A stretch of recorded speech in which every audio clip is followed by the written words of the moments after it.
Glória a Deus. Queridos, vamos abrir nossas Bíblias, por favor, no Evangelho segundo Marcos, capítulo 8, versículos de 27 a 38. E saiu Jesus e os seus discípulos para as aldeias de Cesareia de Filipe, e no caminho perguntou aos seus discípulos, dizendo: quem dizem os homens que eu sou? E eles responderam: João, o Batista, e outros, Elias, mas outros, um dos profetas. E ele lhes disse: mas vós, quem dizeis que eu sou? E, respondendo Pedro, lhe disse: tu és o Cristo.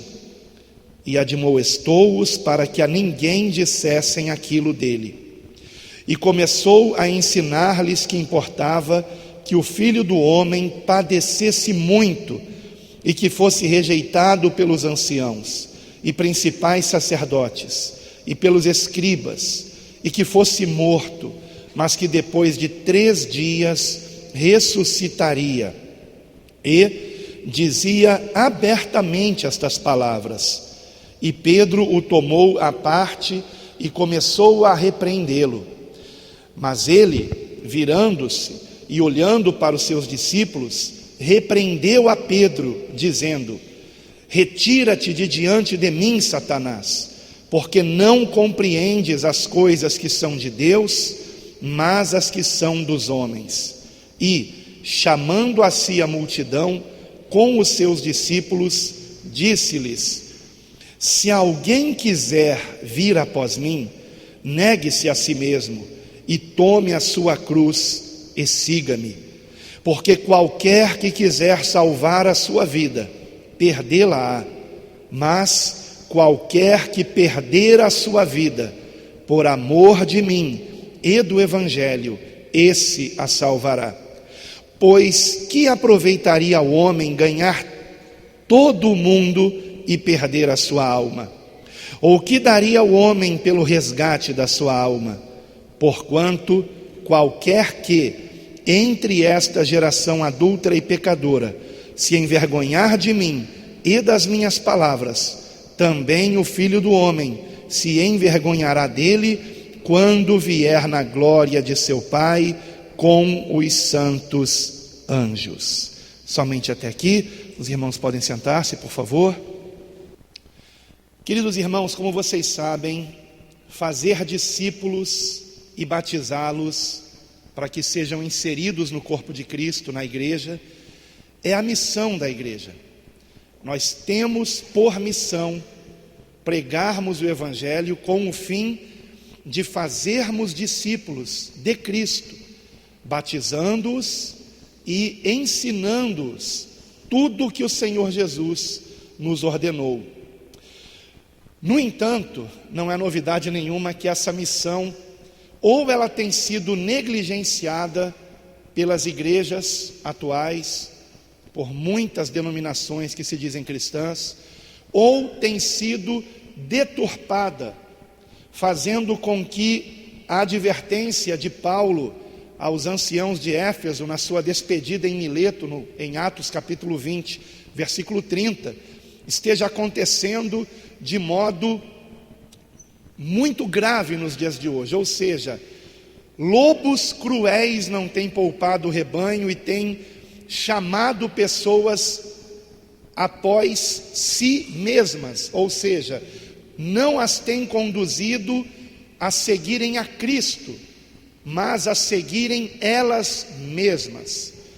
Esse risco hoje é maior por conta da internet, principalmente por conta de canais de vídeos como o YouTube, onde esses lobos cruéis atraem pessoas atrás delas mesmas, inclusive incentivando-as a se inscreverem em seus canais e a se tornarem suas seguidoras.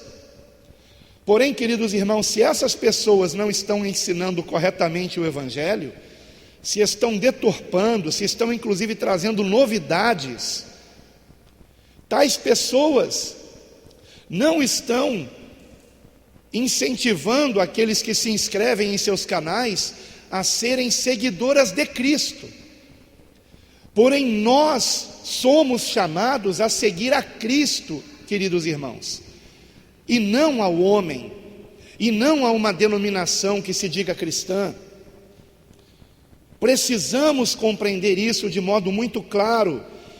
E esta missão, que é a missão da igreja, revelada em Mateus capítulo 28, quando o Senhor Jesus, já na iminência de ascender aos céus, deixa esta ordem para a igreja, que nós temos que ir por todo o mundo, pregando o Evangelho, fazendo discípulos de todas as nações, batizando-os em nome do Pai, do Filho e do Espírito Santo, e ensinando-os a obedecer tudo quanto o Senhor tem mandado. Esta é a nossa missão. Nós temos a missão de sermos discípulos de Cristo e de fazermos discípulos de Cristo. Todos nós, irmãos, temos essa missão. Essa missão não é dada apenas a um grupo seleto de irmãos na igreja, embora os irmãos que queiram se dedicar mais ao discipulado devem procurar o pastor para que este venha orientá-los como discipular os novos convertidos. E para isso aqui no nosso ministério nós temos o ministério de discipulado. O responsável é o pastor Geraldo, que está aqui e que tem feito um excelente trabalho para a glória de Deus junto à sua equipe, que precisa aumentar. Eu tenho, aliás, a esperança que esta mensagem venha incentivar irmãos a desejarem se tornar discipuladores.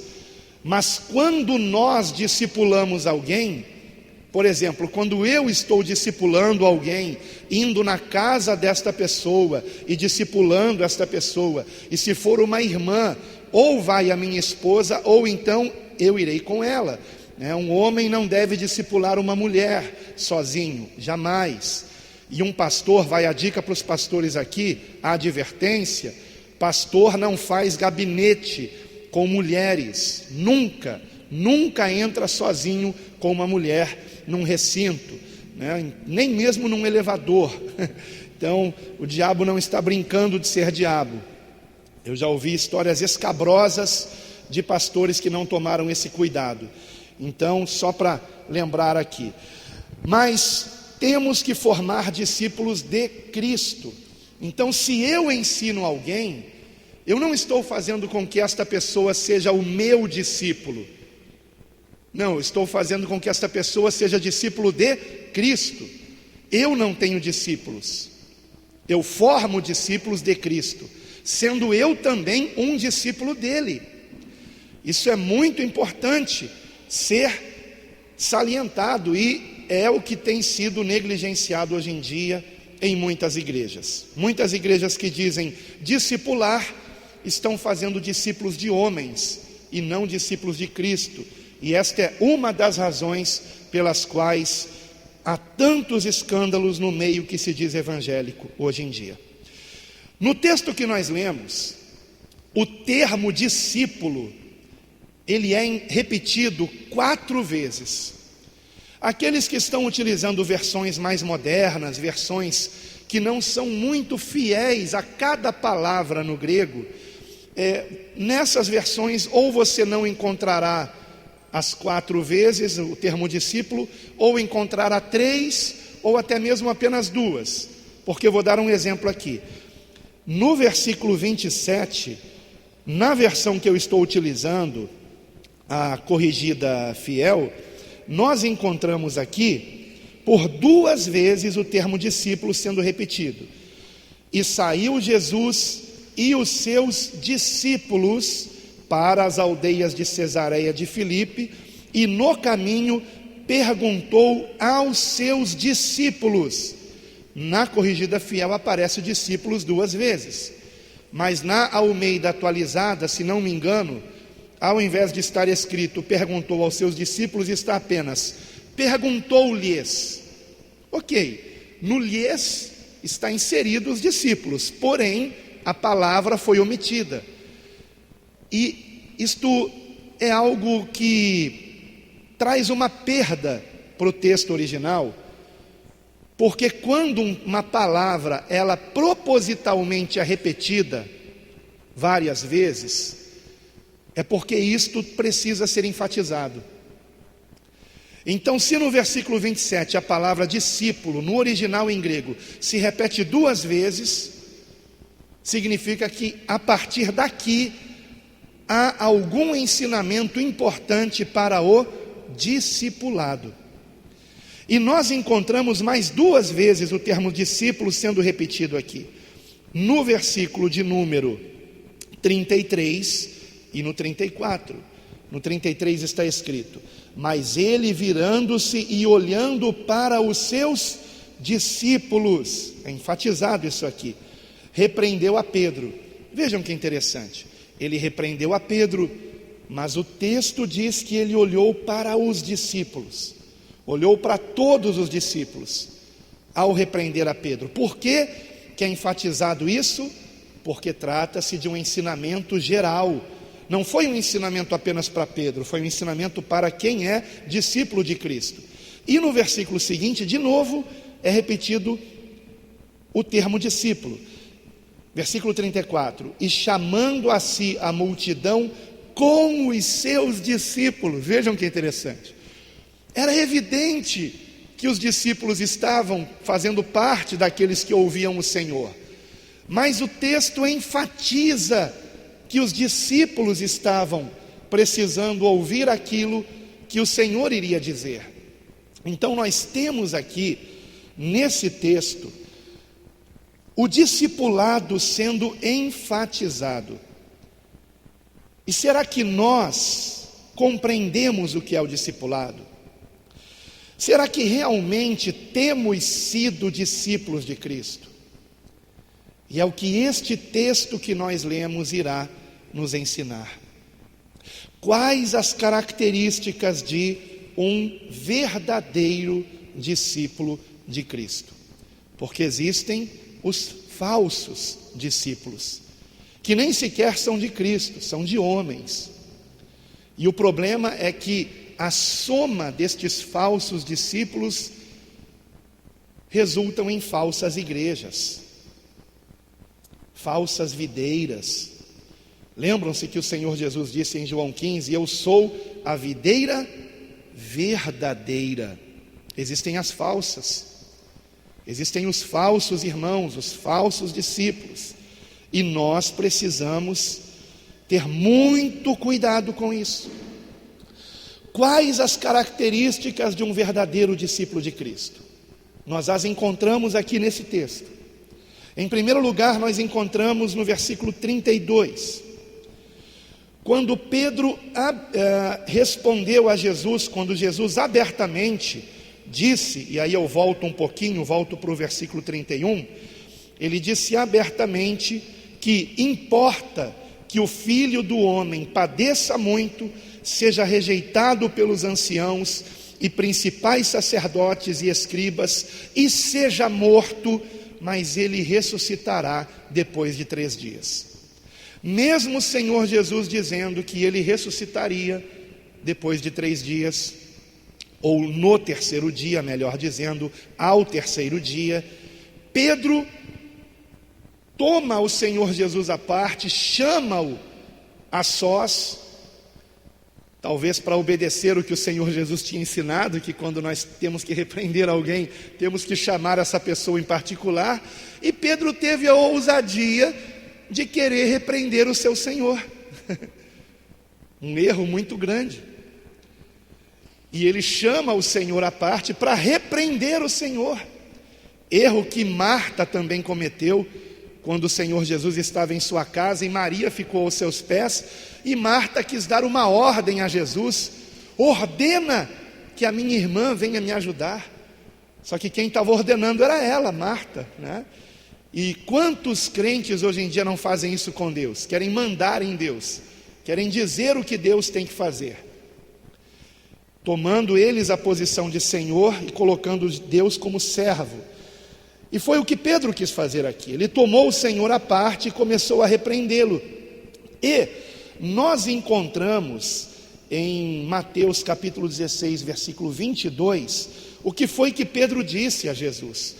O texto em Mateus 16, 22 diz que Pedro dizia para ele: tenha compaixão de ti mesmo, ou seja, tenha pena de si mesmo, Senhor.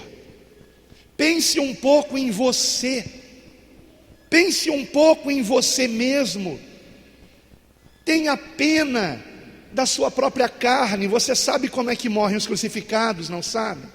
Eles são açoitados primeiro, e eles costumam ficar pendurados na cruz por dias, morrendo lentamente, de um modo sofrido. Então tenha pena de si mesmo, que de modo nenhum isso te aconteça.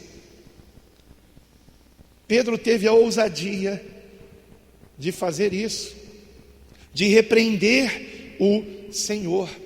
Ele não compreendia, Pedro, que amava os ensinamentos de Cristo, porque a palavra diz que em João 6, versículo 68, Pedro diz ao Senhor Jesus: para quem iremos nós?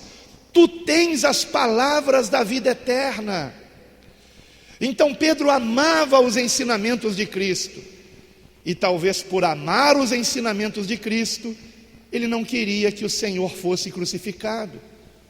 Ele não compreendia que nós não podemos receber os ensinamentos de Cristo e rejeitar a cruz, e rejeitar o sofrimento, pelo qual todos que obedecem os ensinamentos de Cristo correm o risco de ter em suas vidas.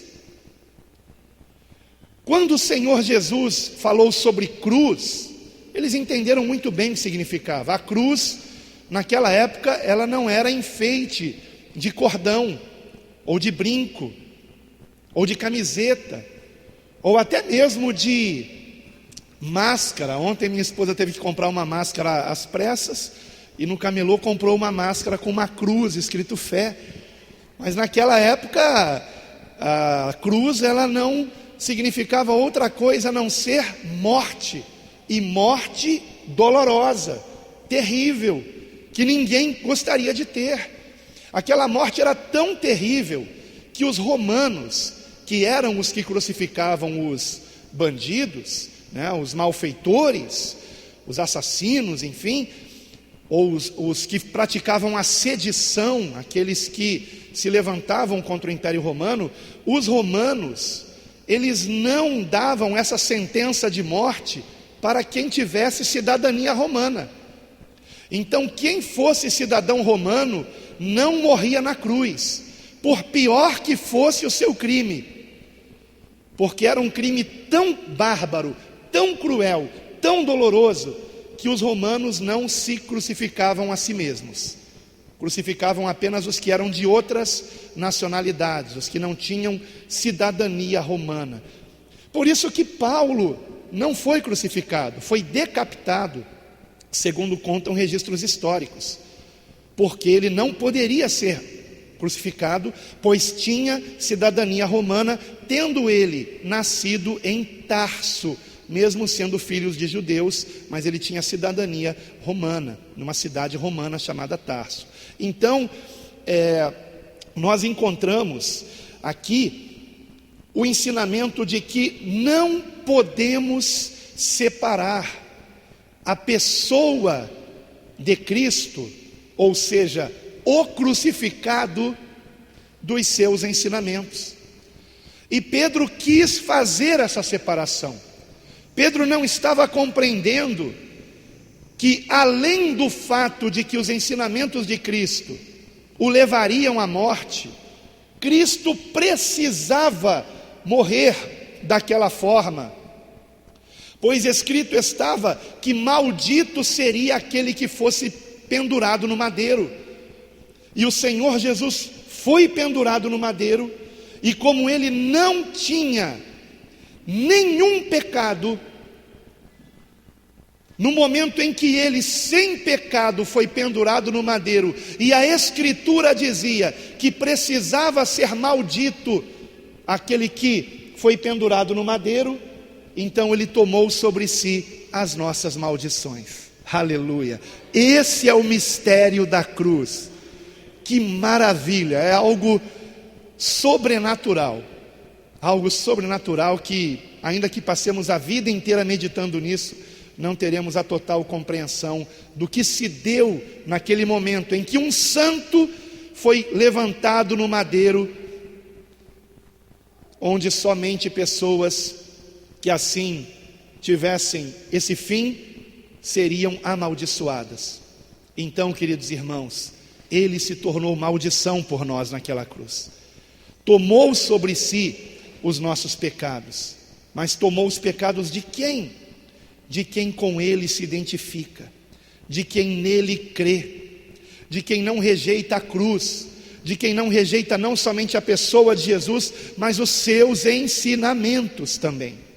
E Pedro quis separar, mas vejam que interessante, hoje ocorre exatamente o inverso disso.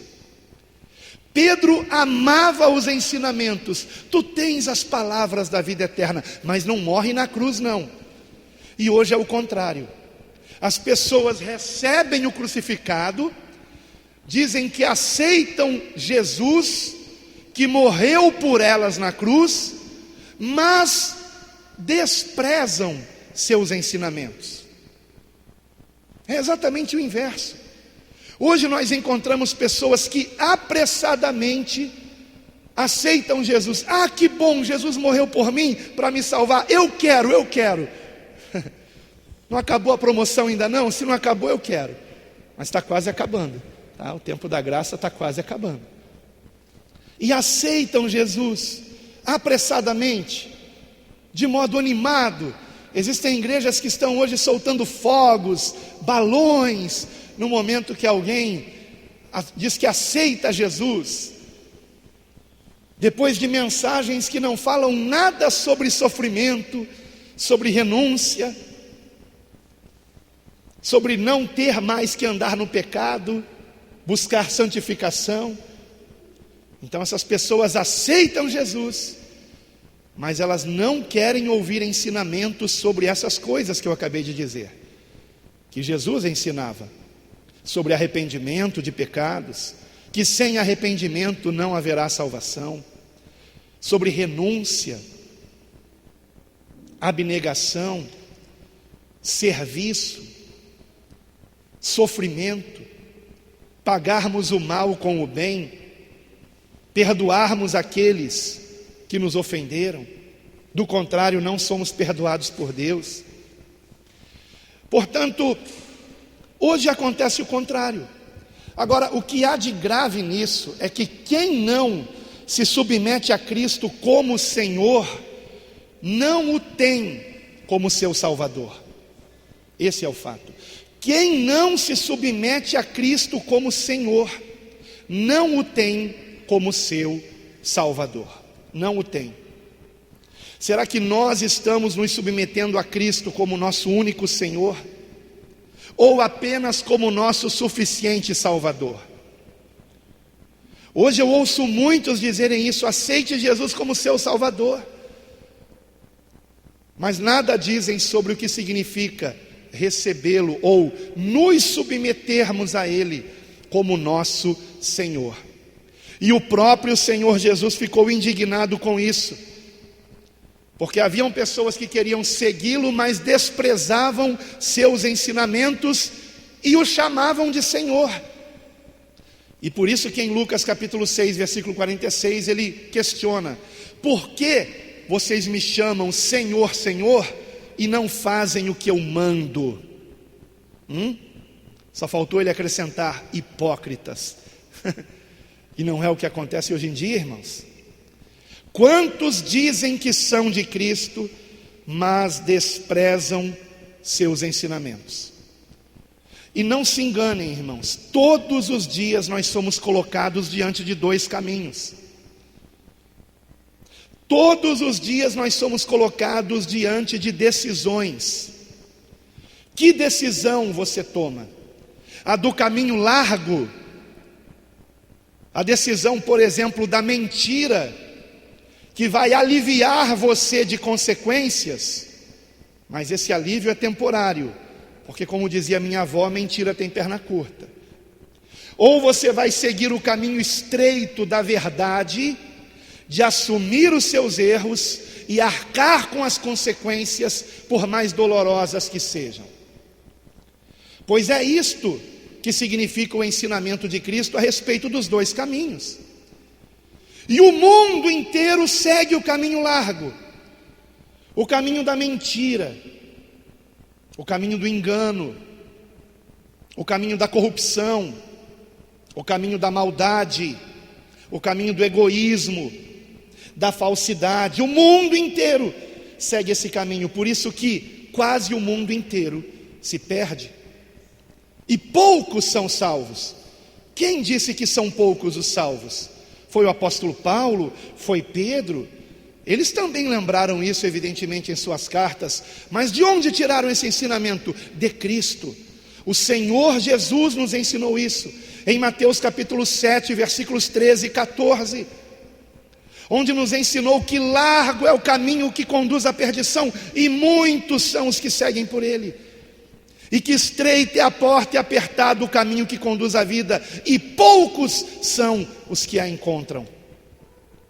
E todos os dias nós estamos diante desses dois caminhos: o caminho estreito do sofrimento, ou o caminho largo, que é o caminho da mentira, do engano, da hipocrisia, da falsidade, da corrupção, do jeitinho brasileiro. Esse é o caminho largo. Qual é o caminho que você escolhe?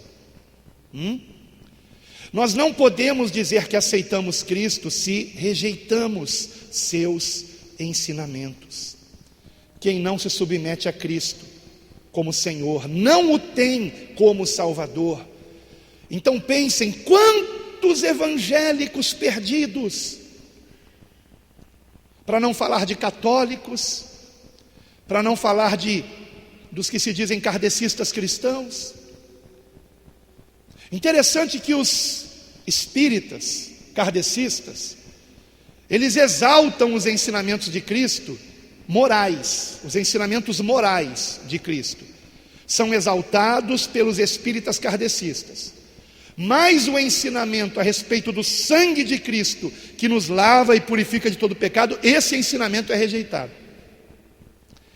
Eles rejeitam que a pessoa de Cristo nos salva. Então eles se parecem nesse ponto com Pedro aqui. E qual foi a resposta do Senhor Jesus a todos que têm esse pensamento?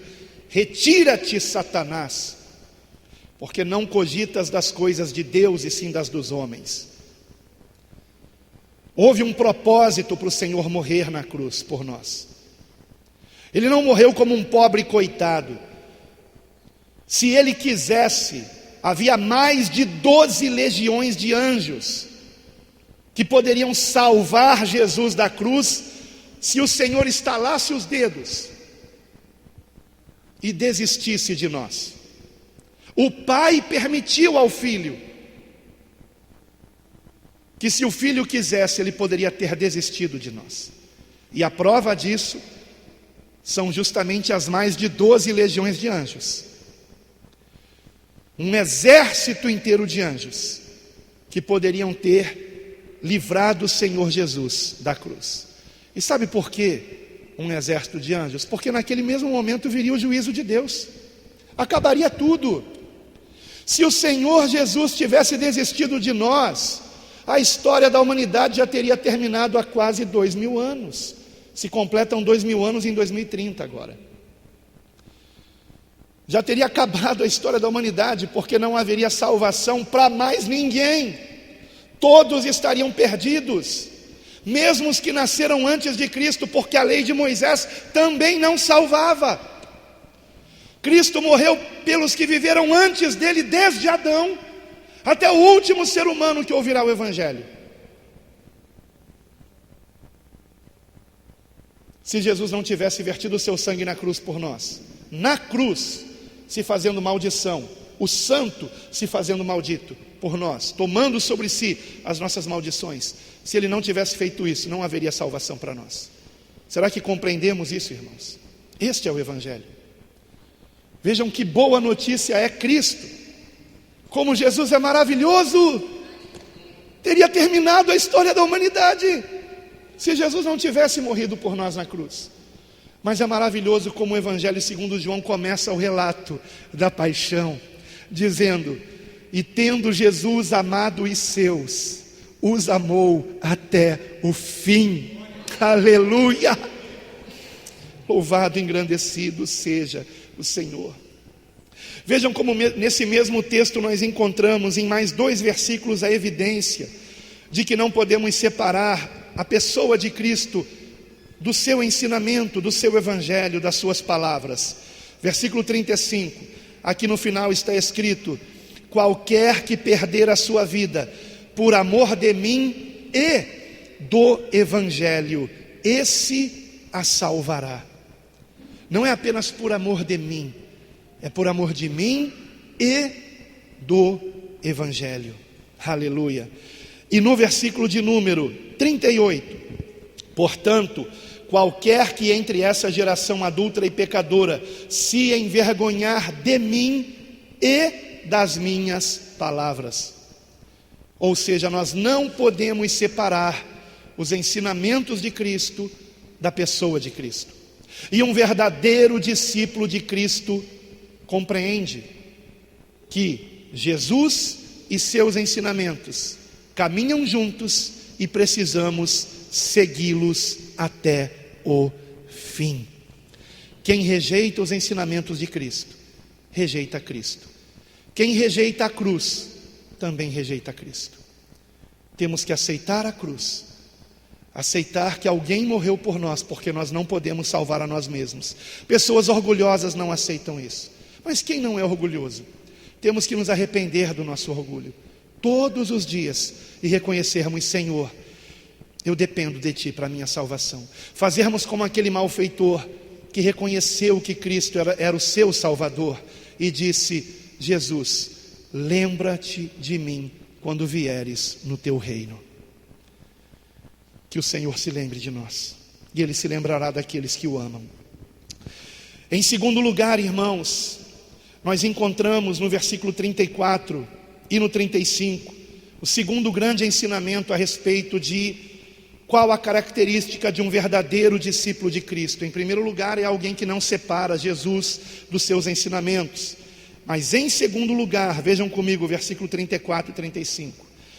E chamando a si a multidão com os seus discípulos, disse-lhes: se alguém quiser, eu enfatizo isto, se alguém quiser. Esse se, ele é muito significativo.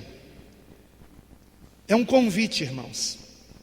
Vinde a mim é um convite. E é um convite para todos. Em Mateus 11:28 o Senhor declara: vinde a mim todos os que estáis cansados e oprimidos ou sobrecarregados, e eu vos aliviarei. Prova de que o Senhor está vivo. Porque se o Senhor não soubesse que viveria eternamente e que estaria presente conosco, Ele não diria: eu vos aliviarei. Ele diria apenas: os meus ensinamentos lhe aliviarão. Mas Ele disse: eu vos aliviarei, porque Jesus vive, porque Ele está presente, porque Ele está conosco, o seu Espírito habita em nós, que o amamos, que queremos segui-lo. Isso é maravilhoso. Se alguém quiser, e aí prosseguindo ele diz: se alguém quiser vir após mim, negue-se a si mesmo e tome a sua cruz e siga-me. Porque qualquer que quiser salvar a sua vida, perdê-la-á. Mas qualquer que perder a sua vida, por amor de mim e do Evangelho, esse a salvará. E aqui eu enfatizo o por amor. Por amor. Por qual motivo você segue Jesus? E alguém obriga você a seguir Jesus? Você é obrigado por seus pais a ouvir essa pregação? Você participa dos cultos obrigado? Alguém está obrigando você a participar de algum ministério na igreja, a fazer alguma coisa na obra? Ou você faz voluntariamente? E se faz voluntariamente, é por algum interesse? Por medo de ir para o inferno, por exemplo? Porque há pessoas que entregam sua vida a Jesus por medo do inferno, e outras por interesse do céu, por interesse de ter uma eternidade maravilhosa. E a ideia que eles têm do céu é aquela ideia que os testemunhas de Jeová apresentam nas suas revistinhas, batendo na porta da nossa casa. Aquele lugar onde tem uma cachoeira, onde tem, sabe, uma paisagem, o nome já diz, paradisíaca, né? E isso dá uma vontade de estar ali. Puxa vida, que vontade de não trabalhar mais e de viver eternamente de férias num lugar maravilhoso como esse, hein? E isso então atrai você a Jesus, porém pela motivação errada. Pela motivação errada. Nós não podemos seguir a Cristo, seguir seus ensinamentos, nem por medo do inferno, nem por interesse do céu. Porque, aliás, de que adiantaria todo esse paraíso se Jesus não estivesse lá? De que adiantaria? Você talvez ficasse feliz ali por alguns dias, porém, depois não teria o menor sentido, porque o que faz o paraíso ser um lugar maravilhoso é Cristo. É Cristo. Então nós queremos a Cristo, e essa é a questão: você quer a Cristo? Se a primeira característica de um verdadeiro discípulo de Cristo é que um verdadeiro discípulo não separa Jesus dos seus ensinamentos, a segunda é a de que um verdadeiro discípulo de Cristo obedecerá a Cristo, seguirá a Cristo, porque seguir a Cristo significa isso: andar como Ele andou, pisando em seu rastro, em suas pisadas, seguindo os seus ensinamentos. Então, um verdadeiro discípulo de Cristo obedece a Cristo voluntariamente e por amor, não por interesse, mas apenas por amor. E foi precisamente por isso que, antes do Senhor designar a Pedro o pastoreio das suas ovelhas, o Senhor lhe perguntou: Pedro, tu me amas mais do que estes outros? Qual é o amor que você tem pelo Senhor? Existe alguém nesse mundo que ame Jesus mais do que você? Qual a sua resposta para isso? Pense um pouquinho. Você se lembra de alguém nesse mundo que ame a Jesus mais do que você ama? Se você imagina que há alguém que ame Jesus mais do que você, é importante você se autoexaminar. Por que eu não estou amando Jesus o tanto quanto eu deveria? Sabe qual é o tanto quanto você deve amar Jesus? Mais do que todas as outras pessoas o amam. Simplesmente isso. Não pode haver ninguém na face da terra, nem agora, nem jamais, que você diga: essa pessoa ama Jesus mais do que eu amo. Porque Jesus é a tua única esperança de salvação. Não há outro Salvador. Não há ninguém que tenha amado você mais do que Jesus amou você. Por que é que você não o ama de modo completo? Por que é que você não o ama de modo intenso? Se Ele é a tua única esperança de salvação, a única! Buda não salva, Maomé não salva, Allan Kardec não salva, só Jesus Cristo é o nosso único Salvador. Como é que nós não amamos esse gato?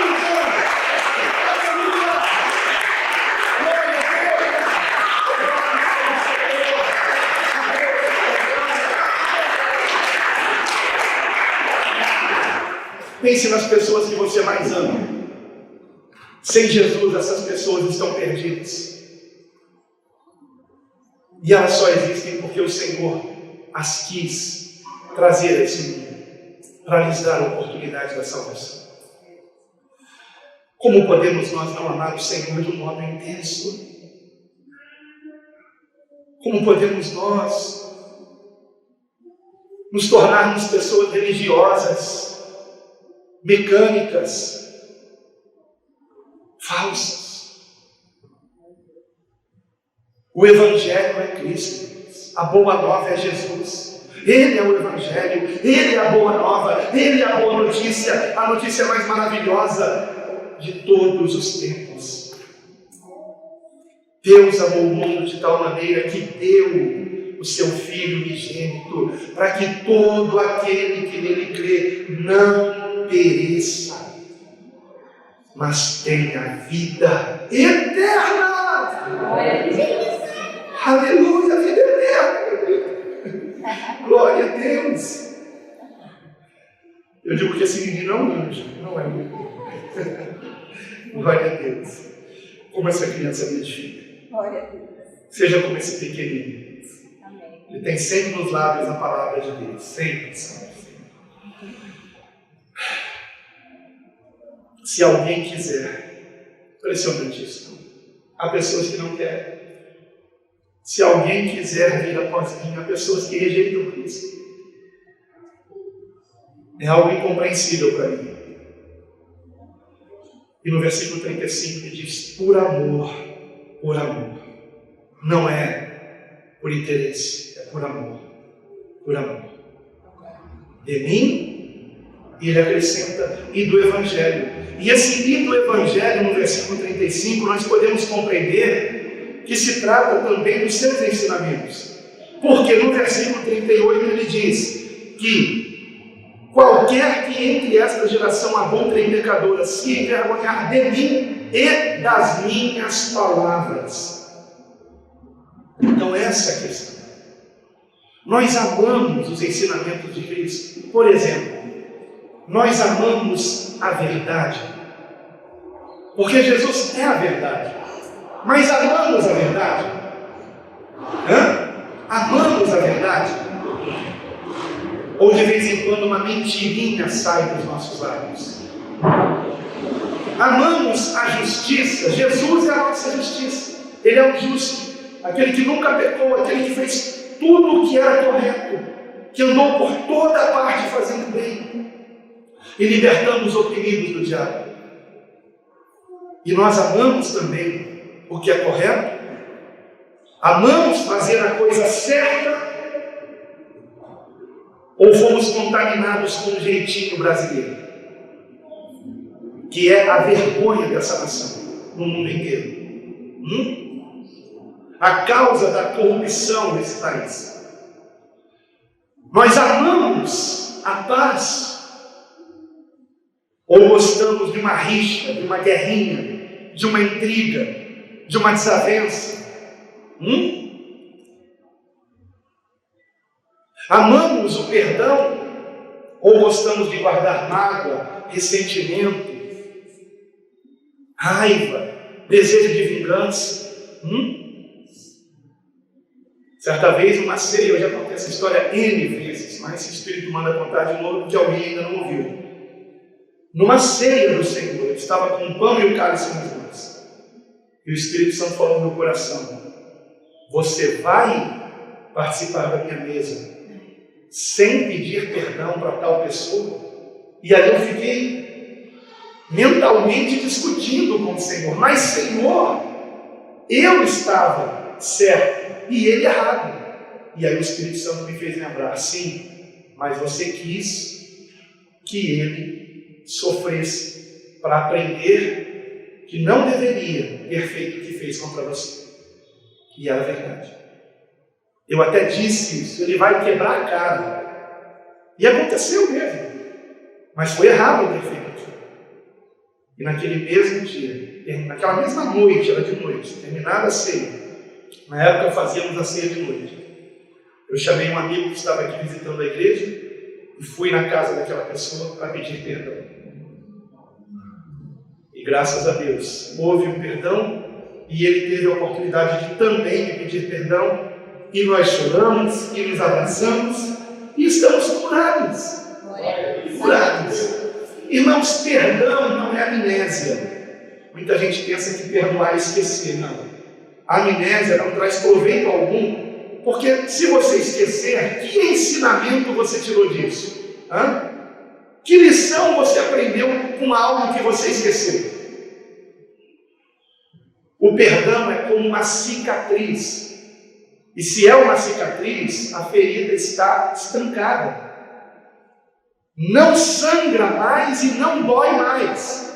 Eu imagino que você tem, assim como eu, alguma ferida no seu corpo, que você pode bater nela e não vai doer, porque já cicatrizou.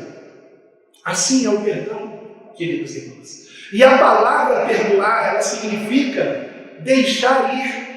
Simplesmente isso. Não desejar o mal para aquela pessoa, não fazer o mal para aquela pessoa, no que depender de você, fazer o bem para aquela pessoa e ponto. Muitas pessoas pensam também que perdoar significa você voltar a grudar naquela pessoa que te fez mal.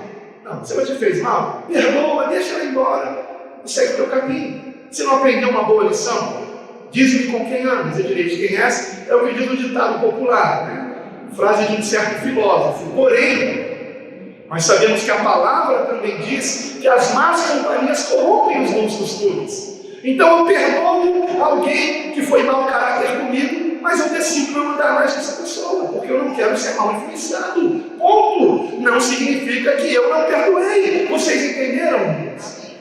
É muito simples de se entender isso. Mas algumas pessoas não entendem ou não querem propositalmente entender. Então você ama o perdão? Você ama a paz, a justiça, a verdade, a simplicidade? Ou você ama a ostentação? Você gosta de aparecer?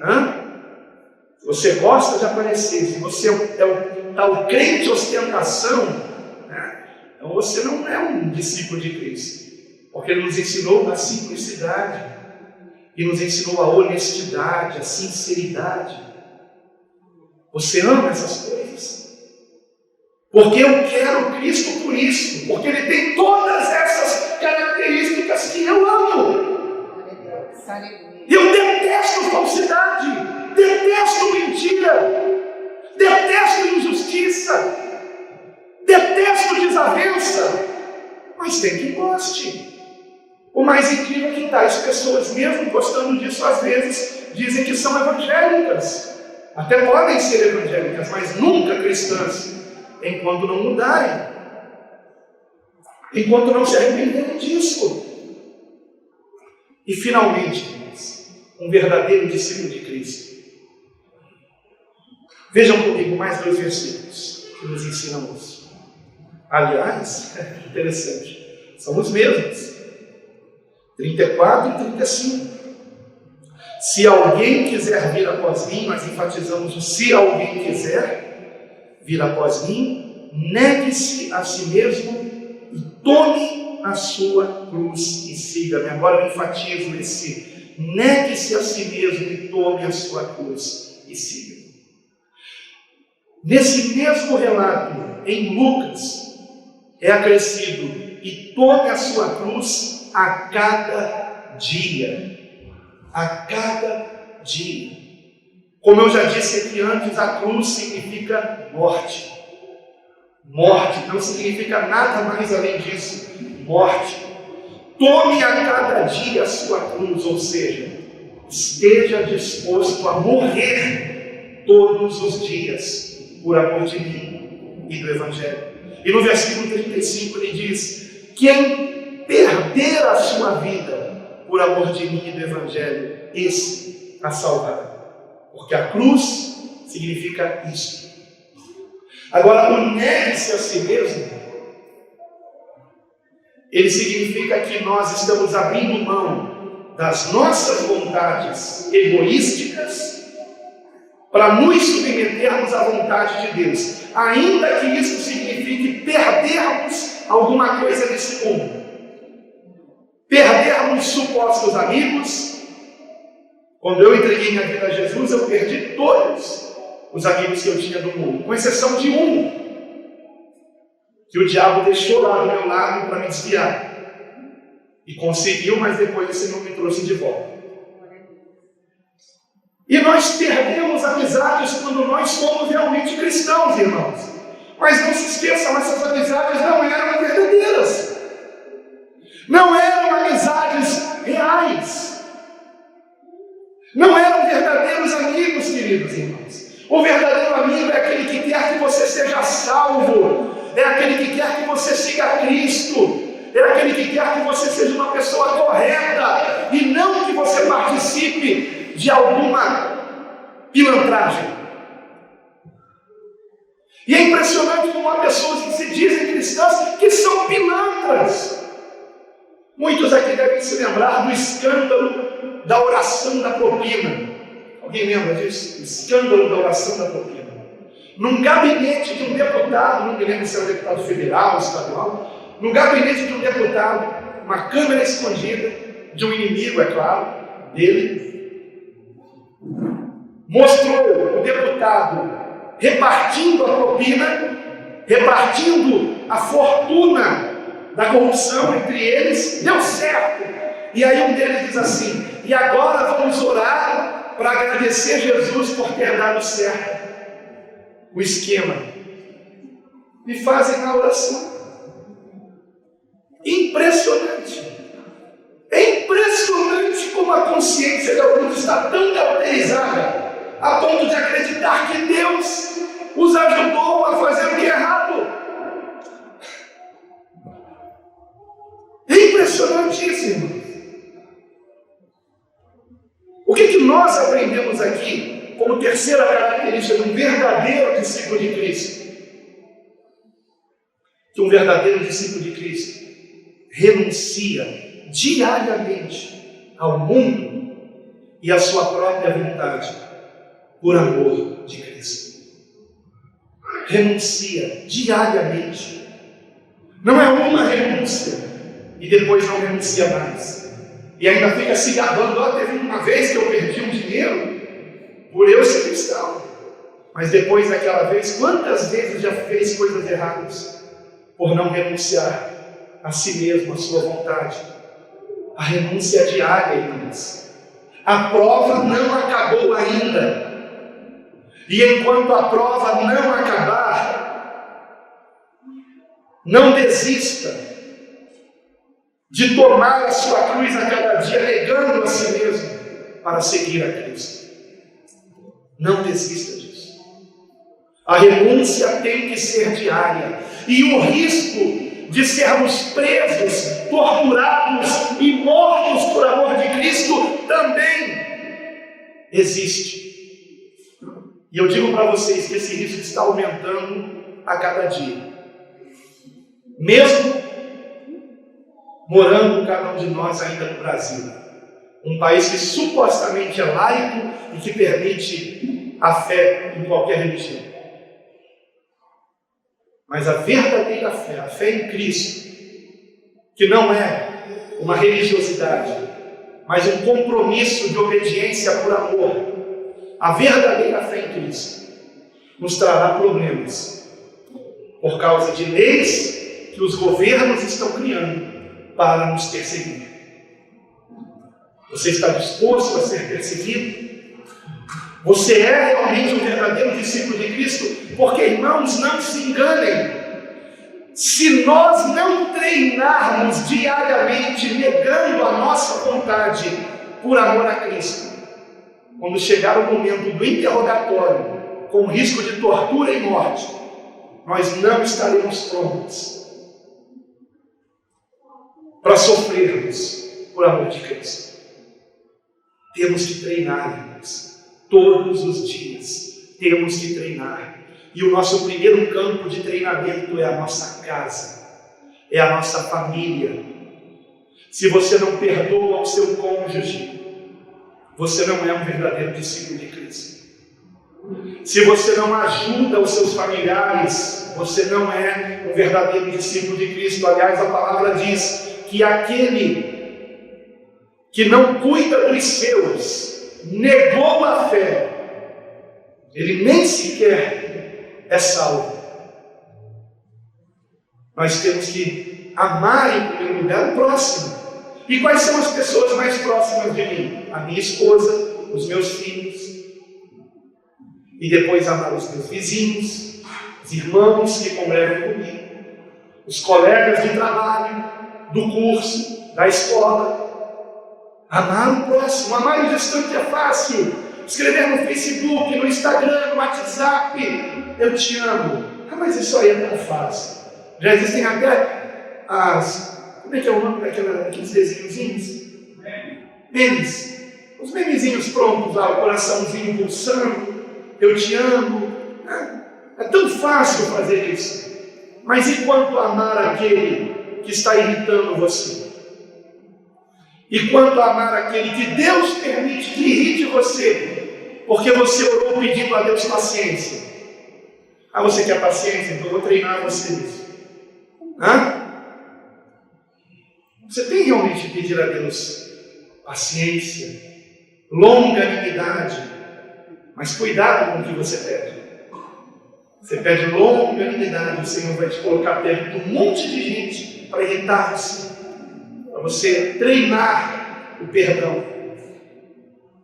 Certa vez perguntaram num debate, numa entrevista, melhor dizendo, perguntaram ao Nelson Ned na rádio o que ele tinha a dizer sobre aqueles que diziam que ele era um falso convertido e que agora estava cantando para Jesus por interesse de dinheiro. E ele deu uma resposta muito sábia. Ele disse: se não houver essas pessoas, como que eu vou treinar o perdão que Jesus me ensinou? E naquele momento eu percebi, ele realmente se converteu, porque só um verdadeiro discípulo de Cristo de Deus sabe a importância do perdão. Então, queridos irmãos, temos que renunciar a nós mesmos. A vontade que a gente tem é desgarrar aquela pessoa. Mas lembre-se, Jesus também morreu por ela. E ela está viva porque o Senhor está lhe dando mais uma chance. E você a conhece porque o Senhor espera que você dê um bom testemunho, que venha colocar brasas na cabeça daquela pessoa e ela um dia reconheça que ela também precisa de Jesus. Porque ainda existem verdadeiros discípulos de Cristo, e esse verdadeiro discípulo de Cristo é você, que não somente a perdoou, mas fez o bem a ela também. Aleluia! Essa é a vontade de Deus em Cristo Jesus. Então, será que nós temos tomado a cada dia a nossa cruz? Será que nós estamos dispostos a perder a nossa vida nesse mundo? A não nos darmos bem nesse mundo, porque não vamos participar dos esqueminhas, das pilantragens, das corrupções? Seremos honestos, dando a César o que é de César, pagando sim os impostos que são devidos. Como outro dia, o meu irmão ali, Davidson, me ajudou, né, Davidson, a pagar o DARF. Eu não uso aplicativo para pagar, e aí não tinha como no banco, ele me ajudou nisso. Então, será que nós somos honestos? Será que nós estamos cumprindo com os nossos deveres, irmãos, como cidadãos, ou estamos dando um jeitinho para burlar a lei?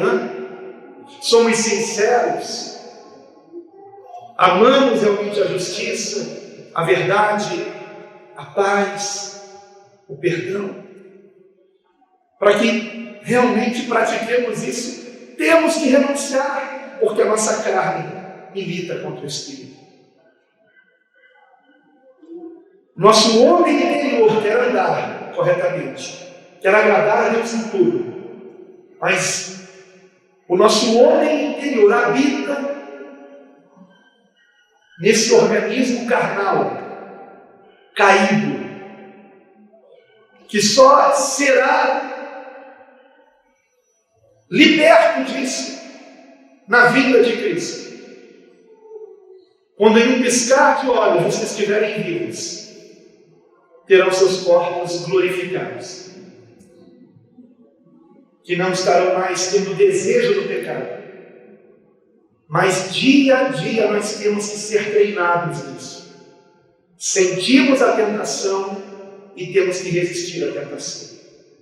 Mas essa força para resistirmos à tentação não está na nossa carne, não está no nosso eu, não está no homem interior. Essa força, esse poder está em Cristo, que nos dá o Espírito Santo. Amém. E nos faz andarmos no seu caminho. A palavra diz na primeira epístola de João que os mandamentos de Cristo não são penosos. Como assim não são penosos? Perdoar é tão difícil. A palavra diz que não é. Por quê? Porque você só está achando difícil porque você não está orando. Porque você não está pedindo: Senhor, me ajude a perdoar. Socorro, Senhor. Eu estou odiando alguém, Senhor, me livra disso. Precisamos entender algo muito importante. O mal que os outros fazem a você não pode fazer mal a você, a menos que faça de você uma pessoa má. Então, o mal que os outros me fazem, não importa o que seja. Por isso Jesus disse: não temais os que matam o corpo e não podem matar a alma. E que mal maior seria do que alguém me assassinar? Agora, se no momento que eu estou sendo assassinado, que pode ser um momento prolongado, como por exemplo um apedrejamento. Quanto tempo durou o apedrejamento de Estevão, nós não sabemos. Mas nós sabemos que naquele momento o mal que estavam fazendo a Estevão não lhe fez mal algum. Por quê? Porque naquele momento ele estava orando: Pai, não lhes impute este pecado. O mal que os outros me fazem só me fará mal se me tornar uma pessoa má. Compreendem, queridos irmãos? Então, por isso temos que perdoar. Por isso Jesus disse: Pai, perdoa-lhes, porque não sabem o que fazem. Aqueles que estavam fazendo mal a Jesus, ou aqueles que fazem mal a qualquer um de nós, não sabem o mal que estão fazendo a si mesmos. Eu não posso fazer mal a ninguém, a não ser a mim mesmo, quando eu faço algo de errado a alguém. Então essa é a verdade. Será que temos sido treinados nisso? Estamos compreendendo isso? Ou vamos continuar nos enganando com uma religiosidade hipócrita, participando de cultos onde negligenciamos os ensinamentos mais básicos que Cristo nos ensinou? Nos ordenou, melhor dizendo. Não se trata de uma opção, irmãos. Se trata de uma questão de vida ou morte. Ou você obedece a Cristo ou você está perdido. E para obedecer a Cristo precisamos do Espírito Santo. Agora, pastor, para obedecer a Cristo eu preciso do Espírito Santo. Mas no momento de obedecer, será que eu tenho o Espírito Santo? E essa é a questão. Quem recebe o Espírito Santo? Quem realmente compreende o Evangelho. Quem realmente quer dizer não para si mesmo, para o mundo, e compreende o amor de Deus em Cristo Jesus e o ama por isso. É uma questão de querer. Por isso Jesus disse: se alguém quiser, você quer. Se você quer realmente seguir a Cristo, Deus sabe. E sabendo, Ele te dará o Espírito Santo. Por isso foi que Paulo escreveu que juntamente com a tentação o Senhor nos dá o escape, para que nenhum de nós sejamos tentados acima do que podemos suportar. Ele nos dá o Espírito Santo. Se alguém ama o Senhor, este alguém recebe o Espírito Santo para andar no caminho da salvação. Então, em última análise, tudo se resume no amor. Você ama o Senhor. Você ama a Deus? A palavra diz em 1 Coríntios 8, versículo 3: se alguém ama a Deus, esse tal é conhecido dele.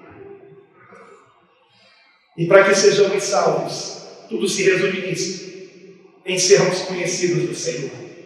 Porque aqueles que não amam, para estes o Senhor dirá: apartai-vos de mim, nunca vos conheci.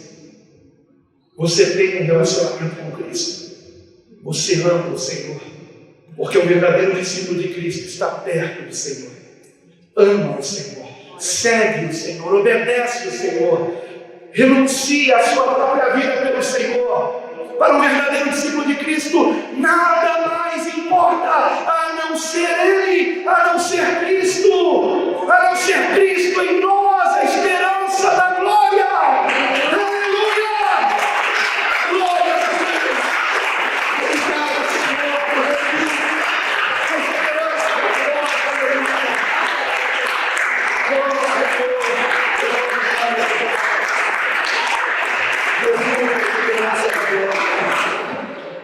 Compreendemos, irmãos, as coisas que são de Deus? Será que compreendemos o que significa morrer para nós mesmos? Eu vou deixar para a minha próxima mensagem, se Deus assim permitir, 3 leituras importantíssimas,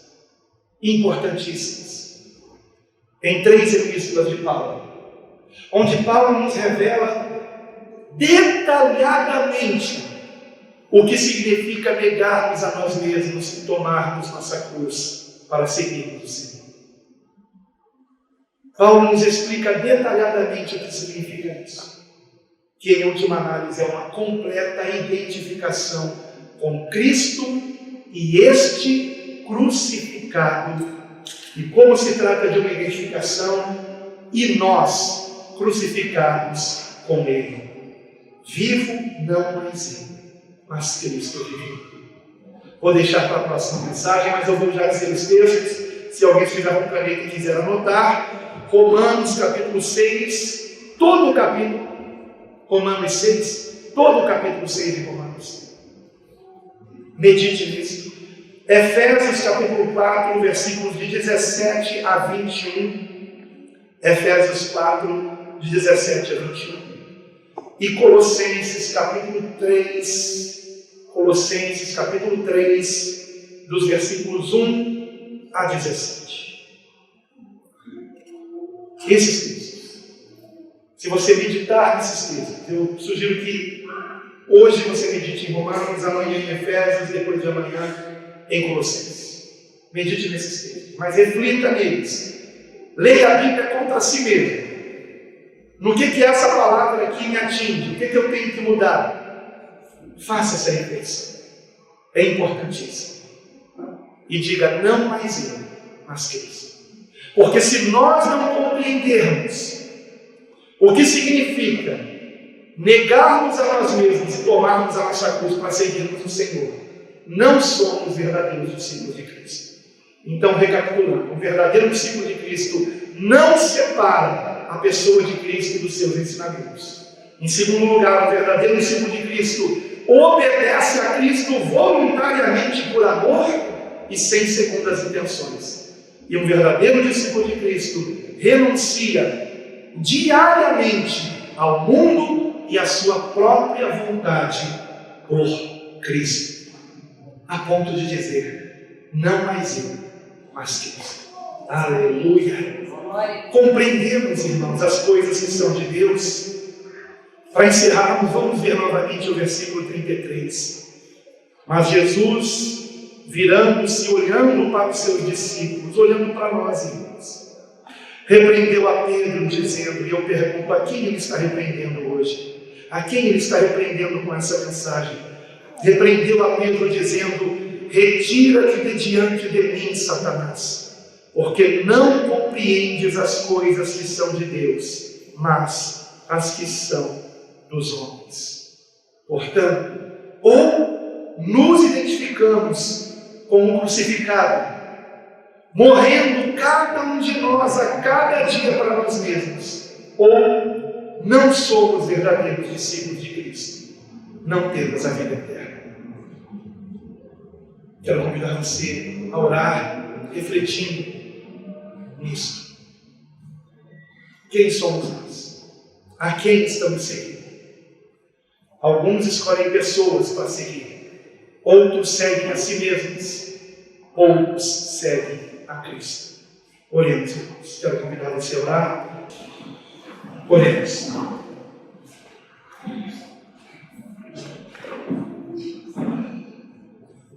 Amado Deus, nosso querido Pai, eu te dou graças, Pai, pela oportunidade